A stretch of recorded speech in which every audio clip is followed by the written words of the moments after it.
আকাশবাণী কলকাতা। স্থানীয় সংবাদ পড়ছি প্রিয়া বিশ্বকর্মা।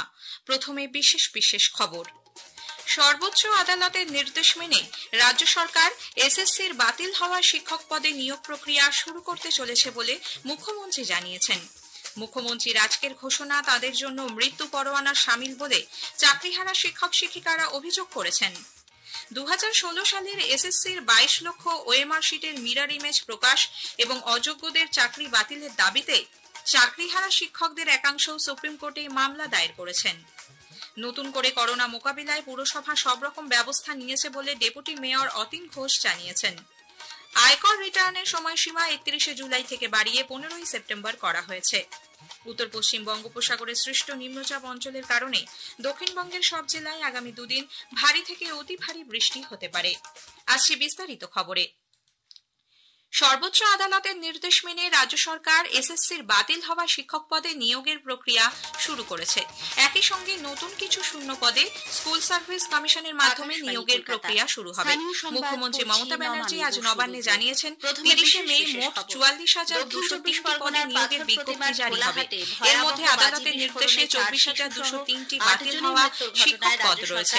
এছাড়াও বিভিন্ন স্কুলে শিক্ষক, গ্রুপ সি এবং গ্রুপ ডি শূন্য পদ মিলিয়ে আরো প্রায় 20,000 অতিরিক্ত কর্মী নিয়োগ করা হবে। মুখ্যমন্ত্রী জানান, চাকরিহারাদের বয়সে ছাড় দেওয়ার পাশাপাশি যারা শিক্ষকতা করছেন তাদের অভিজ্ঞতার শংসাপত্র দেওয়া হবে। আদালতের নির্দেশে বাধ্য হয়েই সরকারকে শিক্ষক নিয়োগের বিজ্ঞপ্তি জারি করতে হচ্ছে। তবে একই সঙ্গে রায় পুনর্বিবেচনার জন্য রাজ্য সরকার ইতিমধ্যে সুপ্রিম কোর্টে আবেদন দাখিল করেছে।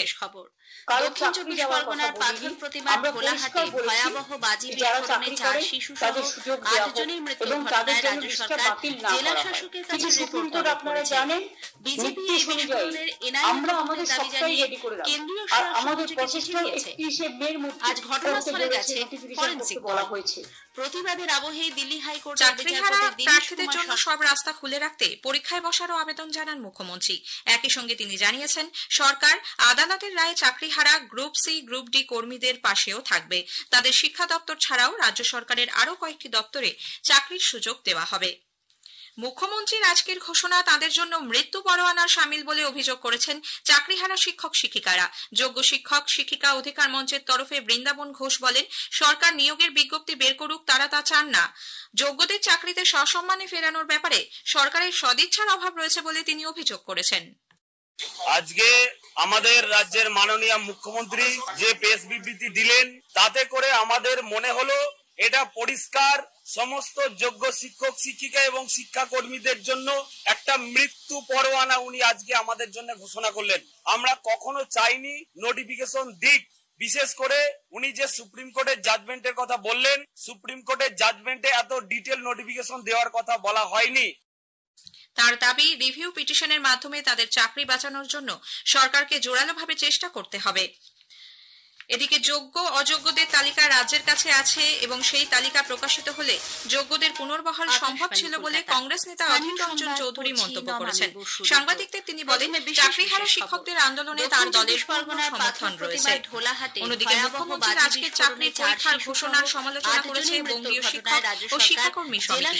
সমিতির সাধারণ সম্পাদক স্বপন মণ্ডল বলেন, আজকের ঘোষণায় আবেদন, মেধা তালিকা প্রকাশ ও কাউন্সেলিং এর সম্ভাব্য তারিখের কথা থাকলেও পরীক্ষা কবে হবে তার উল্লেখ নেই। ফরেনসিক দল 2016 সালের এসএসসির 22 লক্ষ ওএমআর শিটের মিরর ইমেজ প্রকাশ এবং অযোগ্যদের চাকরি বাতিলের দাবিতে সুপ্রিম কোর্টে মামলা দায়ের করেছেন চাকরিহারা শিক্ষকদের একাংশ। তাদের পক্ষ থেকে সুমন বিশ্বাস জানান, মামলার গুরুত্ব বিচার করে অবসরকালীন বেঞ্চে যাতে শুনানি হয় তার জন্য আবেদন জানানো হয়েছে। অন্যদিকে শিক্ষামন্ত্রী ব্রাত্য বসুর সঙ্গে আলোচনায় বসতে চেয়ে আজ আবার চিঠি দিয়েছে যোগ্য শিক্ষক শিক্ষিকা অধিকার মঞ্চ। West Bengal junior doctors front আজ স্বাস্থ্য ভবনের কর্তাদের সঙ্গে দেখা করে চিকিৎসক দেবাশিস হালদারকে পূর্ব নির্ধারিত জায়গা থেকে অন্যত্র পোস্টিং দেওয়ার প্রতিবাদ জানায়। আরজিকর আন্দোলনের দুই মুখ অনিকেত মাহাতো এবং আসফাকুল্লাহ নাইয়াকেও একইভাবে কাউন্সেলিং এর পর মেরিট লিস্ট অনুযায়ী পাওয়া নিয়োগ ক্ষেত্র থেকে অন্য জায়গায় পাঠানো হচ্ছে বলে তারা জানতে পারেন। এটি সম্পূর্ণ নিয়ম বহির্ভূত এবং উদ্দেশ্য প্রণোদিত বলে জুনিয়র ডক্টরস ফোরাম অভিযোগ করে প্রতিবাদ জানিয়েছে। তৃণমূল কংগ্রেস নেতা জয়প্রকাশ মজুমদার বলেছেন, একজন চিকিৎসক যে কোনো জায়গায় পরিষেবা দিতে প্রতিজ্ঞাবদ্ধ, যেখানেই যান তাকে চিকিৎসাই করতে হবে।